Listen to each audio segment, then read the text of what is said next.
Last week, we kicked off our series on podcast housekeeping. Today, we check in on the second part of our show, our outro. Let's get into it.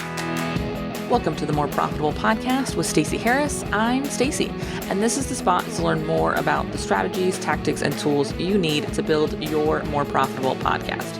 My team and I work every day with podcasters like you to shift shows from frustrating time sucks to productive members of your sales team, because your show should be built to generate and convert leads.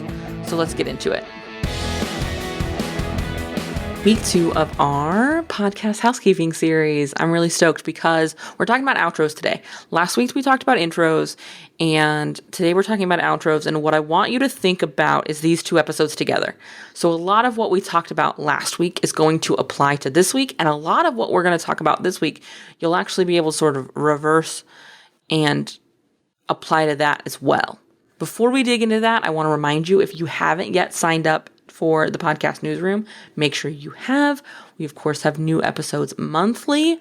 If you haven't yet, podcastnewsroom.com is the place to get on that list and get access to, again, that private but completely free secondary podcast where we dig a little deeper than we do on this show.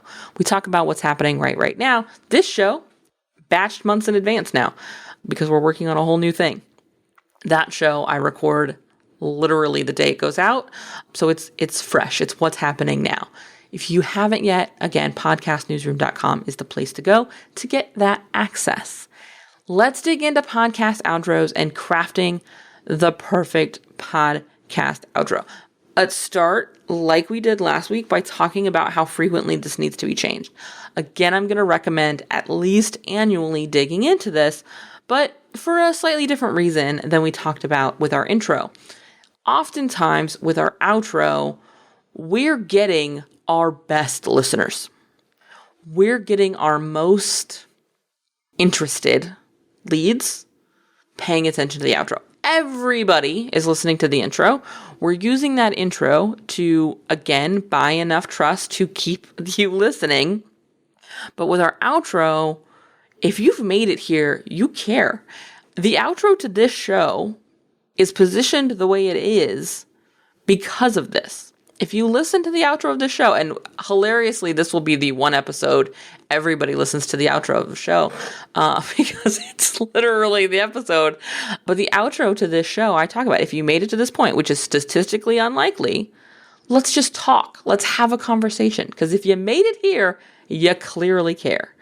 And that is because it's so true. So few listeners last all the way to the end, much less through the outro. You want to make sure that that piece of real estate, which is highly valuable, is doing what you need it to do. So let's first talk about the goals of our outro. It's going to depend how much you need to put on your outro on how you're promoting in the rest of your episode. So this is where some format comes into play, and this is something we don't have in play in the intro as much, because again, in the intro, we're buying enough trust to keep you listening. With our outro, we really have a conversion point. We really have okay, so this thing that I bought your trust, you listened to the whole thing, now what's next? Now what's going to keep you from just continuing to listen to whatever shows up next in your podcast player? And so we need to be thoughtful about this. And there's a couple of variations that can happen here because of that. One, you could have a different promo depending on your promotional season. Two, you could have a standard outro that plays all the time that is sort of a catch-all because your time-sensitive call to action exists before it. Three, your call to action is really focused on almost a downsell because, again, you have a purchase opportunity call to action in your content. Let's talk through these. That first one, if you're not giving them some next step in the content, you've got to make sure that that outro is doing it. And I'm not just talking about subscribe and leave 5 stars. I'm talking about getting them out of the podcast player. I'm talking about putting them in your world, inviting them to your house, your party. So what does that look like? text to subscribe to my email list, head over to a URL and get on my email list. In our case, we have one singular offer: podcast production. It's the only thing open all the time. We've got podcast strategy intensives that we open here and there, but the only thing available all the time is podcast production. It is the center offer of this company, this business, and this show. And so in our outro, we're just talking about that. If you made it to this point, let's do this. Let's have a conversation about what this looks like for you. And then I wrap it up. What I want you to be looking at is, can I use this almost as a safety net for my call to action? If nothing else, if in no other place I told you what to do next, here's where you're doing it. Number 2, maybe it's a little softer. Maybe pretty consistently you have some sort of time-sensitive call to action happening that you do live in the show. You'll notice I do a live call to action in this show. I always tell you in the format of the content what to do, and then we start the outro with a reminder that's like, no, really, let's do this. You made it to this point in the show. And so my outro is built to really support that live outro. But it doesn't have to be a particularly aggressive pitch. I don't have to be particularly strong-armed in that outro, because again, it's supporting an outro, or it's supporting a promo rather, that I've already said live in the content. The other way I could do this, I don't have it, but I could structure it as, again, almost like a downsell. So the promo was, hey, let's talk about podcast production. And then I could, in our outro, have the podcast newsroom. So like, maybe now's not the right time for podcast production. If you love the show and you want to take our relationship a step further, make sure you are on the inside with the podcast newsroom. That was really bad copy, but you know what I'm saying. And so you can position that instead of a reinforcement of the offer, which is how ours is set up. You could set it up almost as an alternative. If this doesn't work, how about this? A great way to think about this is if you have a membership that's open all the time, but you also do one-on-one coaching. Your live, in the content call to action could be that one-on-one coaching. And then you could have a pre-recorded outro that plays at the end of your episodes that reminds them, hey, if what we talked about today, blah, blah, blah, blah, blah, join us in blah, blah, blah, blah, blah. That's sort of the third way to be structuring this. Notice in all 3 of these options, though, we sent them somewhere besides another episode.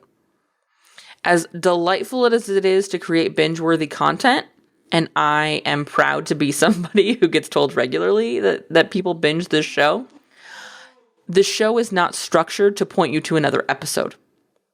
This show is not Netflix. It's not, the only thing I want you to do is keep listening here. Because keep listening here doesn't change a whole lot.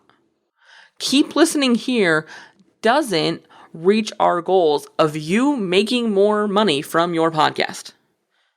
You seeing more sales, seeing more leads from your podcast. That doesn't happen if you just go listen to another episode of the show.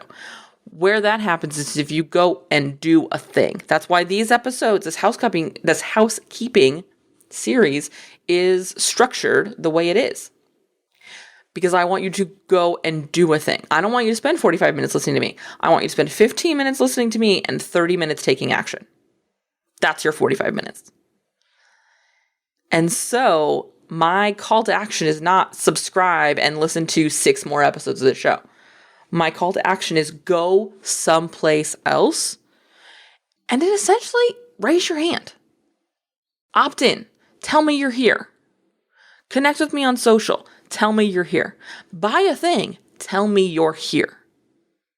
And that's how I measure the metrics of this show. That's how I measure the success of my show, is how frequently is that happening. That's the goal of your outro, is to move them outside of the content. Let's talk logistics now. What are some of the logistics we need to be aware of as we craft this perfect outro, right? Timing. Just like our intro, we're keeping it short. This should be 60 to 90 seconds. This should not be 4, 5, 10, 12 minutes. This should not be more than the core part of your content was. This should be actionable. This should be the next step. Again, almost no one is going to listen to this, which means it needs to be really good, because the people who are listening to it care. The people who are listening to it are invested. And so it needs to be thoughtfully crafted for them to do the damn thing. All right, let's talk about some do's and don'ts on our outro. Do continue to make this about them. Don't make it only about them, because we've made it about them the whole show. This whole show has been about the listener, and the outro is too. Your call to action is too, but it's about what they need to do next. And so it needs to become, instead about them, about us. It needs to become about both of you. I'm going to continue to use this show as an example because it's the only thing I know you've listened to. With this show, it shifts from being about just you to being about us. If you've listened to this point, it's time for us to have a conversation. If you've made it here, it's time for us to talk. I want us to connect so that we can partner, so that we can create this thing moving forward. Don't list off literally everything they could do. I see this mistake made not just in outros, but also when you go to wrap up a podcast interview. Let's say you're on somebody's show and they ask, okay, great. Well, what, if the listener really resonated with this, where should they go next to find you? And then you proceed to list off 47 things. Your outro cannot be structured like that. The wrap-up of your interview cannot be structured like that. Where do you want them to go? What is the one thing they're supposed to do next? This is why when I talk about podcast interviews, I talk so much about having like a resource page or a go-to opt-in. Have them go to one thing. In your outro, it should again be have them go to one thing. It should not be you could call me, you could email me, you could send a carrier pigeon, you could buy this offer or this offer or this offer or join this program or attend this event or no. It's here's what's next. And this is why having a couple versions of this outro might be beneficial to you, because in different seasons that outro might be different. So you might be, and very likely will be, changing this more frequently than you are your introduction. Your intro is going to probably stay more consistent than your outro, especially if you're somebody who has different sales offers in different seasons of the business. If you've got a couple of ways to work with you, this might change depending on what you have open at that time. And that's cool. But it can't be all of the things every episode. It needs to be one thing each episode. And if you want to have different calls to action in your episode, that's cool. That's absolutely fine. But what we're talking about now is your outro.